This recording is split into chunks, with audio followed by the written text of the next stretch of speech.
कांग्रेस नेता दीपेंद्र हुड्डा के बयान पर अनिल विज ने पलटवार किया और कहा कि सरकार तो चल रही है और अपनी जिम्मेदारियां निभा रही है। वहीं पर अभय चौटाला पर तंज कसते हुए विज ने कहा कि अभी इनेलो ने अपने पहले कैंडिडेट को मांग पर लिया है।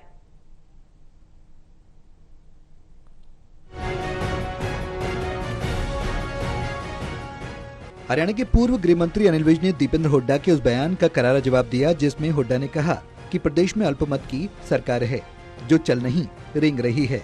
इस पर विज ने कहा कि सरकार तो चल रही है और सभी अपने दायित्व का निर्वाह कर रहे हैं। सरकार तो चल रही है, सारे अपने दायित्वों का निर्वाह कर रही है। अब कोड ऑफ कंडक्ट लगा हुआ है, उसमें कोई ऐसी घोषणा है जो वो तो कर नहीं सकते हैं। अब हुड्डा साहब मुझे कई बार समझ नहीं आती, खुद ये दो बार मुख्यमंत्री रहे हैं और बिल्कुल ये अनजान अबोध बालकों वाली बात करते हैं।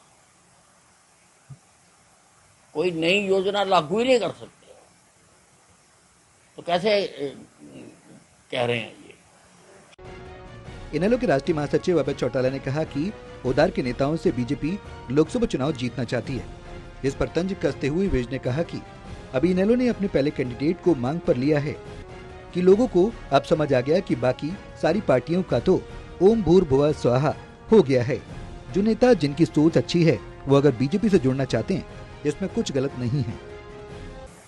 अभी तो इनेलो ने भी लिया, अपने जो पहले कैंडिडेट की घोषणा की है वो भी उन्होंने मांग के लिए दूसरी पार्टी से।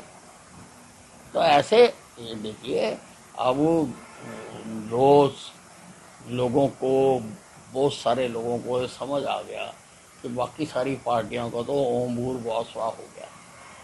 तो अब वो जो जीवित पार्टी है, जिसके पास विजन है, जिसके पास नेता है, नीति है, जिसकी नीयत ठीक है, तो और जिनकी सोच ऐसी है, वो हमारे साथ जुड़ना चाहते हैं, तो उसमें क्या गलत है।